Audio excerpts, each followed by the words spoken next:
Hey there, everyone. This is Dawn Delvecchio coming to you with another segment of our Why Thailand series. This is part 4, and we're going to talk about food today. Yay, Thai food. A lot of people know about Thai food. It is one of the world-class cuisines that we can find all over the place now in all countries.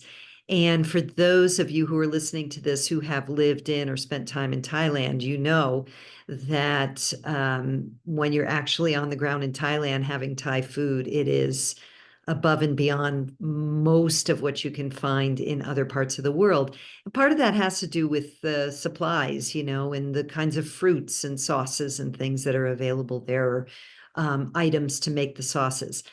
So, keeping this series short, I just want to touch on a few things. One of the distinct things about Thai food is the use of fish sauce and their capacity to mix sweet, sour, salty, and spicy, the 4 S's.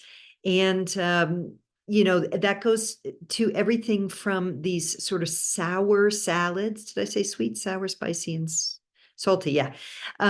Sour salads, which to me are absolutely yummy, like, for example, green papaya salad, or you can also get green mango salad sometimes with parsley and other things in it. Tomato salads, many different things. And then there's the different meats, and of course, the curries with coconut.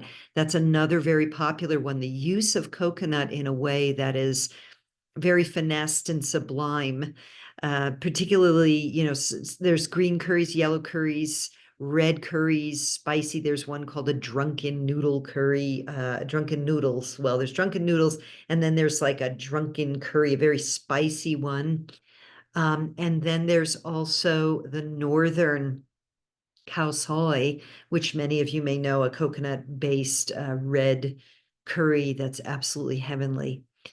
Typically, now, if you've watched or if you haven't watched yet, you can check out the part 3 where I show you the map and I show you the different parts of Thailand. So typically the South has and also Isan can have very spicy food. The South has the Masaman curry, which is the Thai language version of Muslim man or Muslim curry. So those are the curries that are influenced by the food of the South, Malaysian Malay food. And then in Isan, you have often this fermented fish paste that makes for a very spicy somtam, the papaya salad, and can also be made into these dips that you dip vegetables in. You don't have to have those for my vegetarian listeners. I've lived in Thailand as a vegetarian. It's totally possible to go without that stuff. But those are a few of the distinct things: the curries and the sour salads, where they're mixing sour and sweet and spicy. And often with a lot of these, you can request your level of spiciness, especially if you're a Westerner. They know that you don't necessarily have the palate of a Thai. They'll ask you how spicy. And you can say like a little spicy, no spicy, 1 chili, 2 chilies, depending on the dish you're ordering. So there's also a lot of noodle dishes, which are those influences come from China, just the way the curry influences come originally from India, but they've changed a lot over the years and over the life cycle of the Thais developing recipes, passing them down through family members, the types of fruits and vegetables available there, the way they work with coconut, for example, to make the coconut curries. All of that has evolved into its own unique cuisine. But again, a lot of the noodle soups that you'll experience, often with rice noodles, so it's very easy, for example, for gluten-free folks, very easy to eat in Thailand because most things are made from rice, including the noodles. Rice is the staple of the Thai food. And in fact, to say the verb to eat, like we say in English, to eat, is actually the phrase is gin cow or tan cow or rapatan cow, is to eat rice. that is how fundamental and foundational rice is to the Thai cuisine and many cuisines in the region, right? That's the rice bowl of the world, that area, the Southeast Asia and Asia generally. And again, for those who don't want to imbibe in lots of carbs, you don't have to have rice, but it is an original staple. And there's different kinds of rice. Thai rice is well known for the khao soi, which is that translates as beautiful rice, and it's a jasmine rice, a very fragrant, very lovely rice, different than the Indian rice or the brown rices of the West.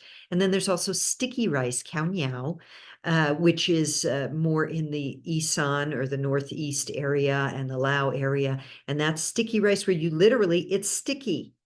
You use your hands to ball it up and dip it in sauces. That's the more traditional way to eat sticky rice. Very delicious.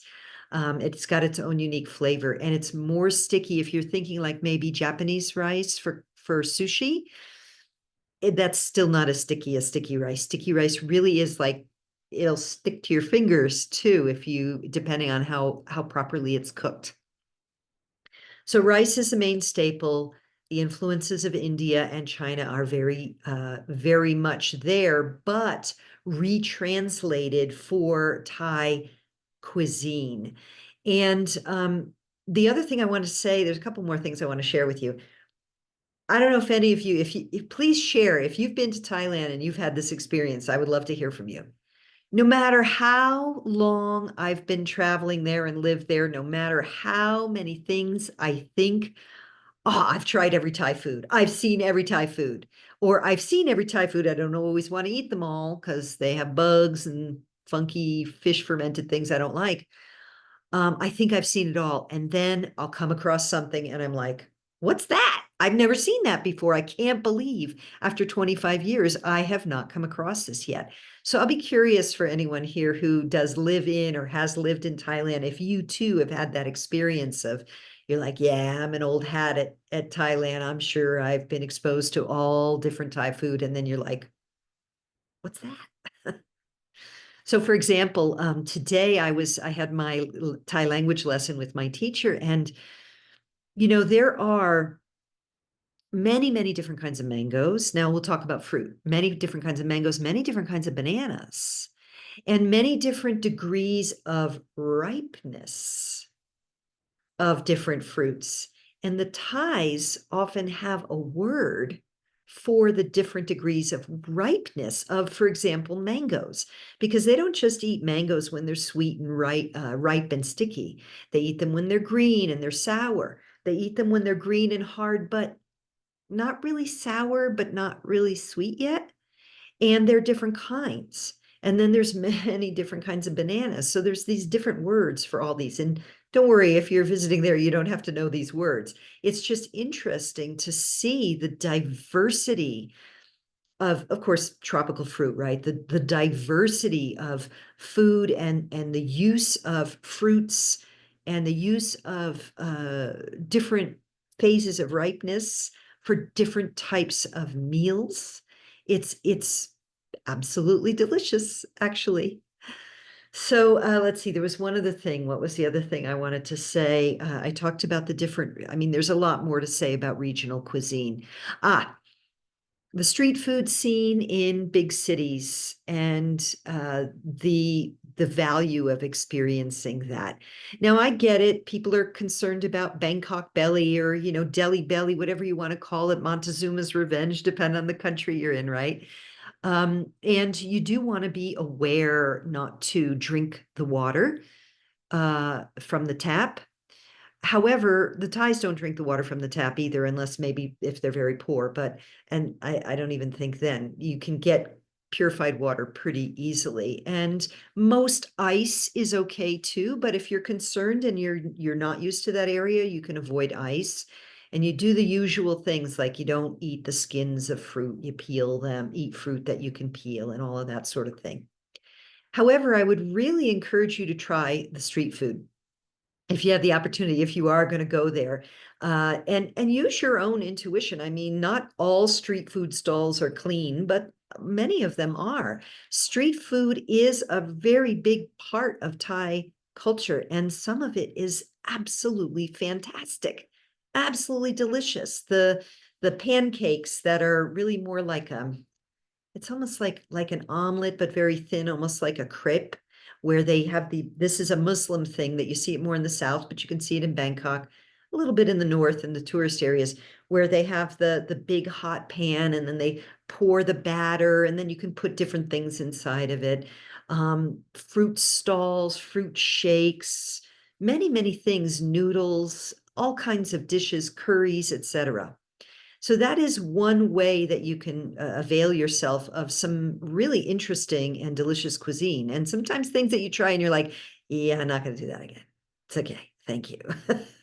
But there's also, of course, everything in between. So you've got hole in the wall food stands, mom and pop shops that auntie has been cooking that same meal for decades, and before her was her mom, and absolutely mouth-wateringly delicious foods. You can get all different cuisines, all of the Western famous cuisines and lots of great sushi and Chinese food, etc. You can go to high-end restaurants and spend a pretty penny on absolutely, royal Thai cuisine of the utmost deliciousness, very much more refined, more sublime than the kind of spicy, salty, sweet stuff you get on the streets. So again, there's the range. So even within the dishes themselves, you can get such a broad range of experience. So for those of you who love food, whether you're vegetarian, gluten-free, have certain food sensitivities, there's something for everyone really in Thailand and Thai food.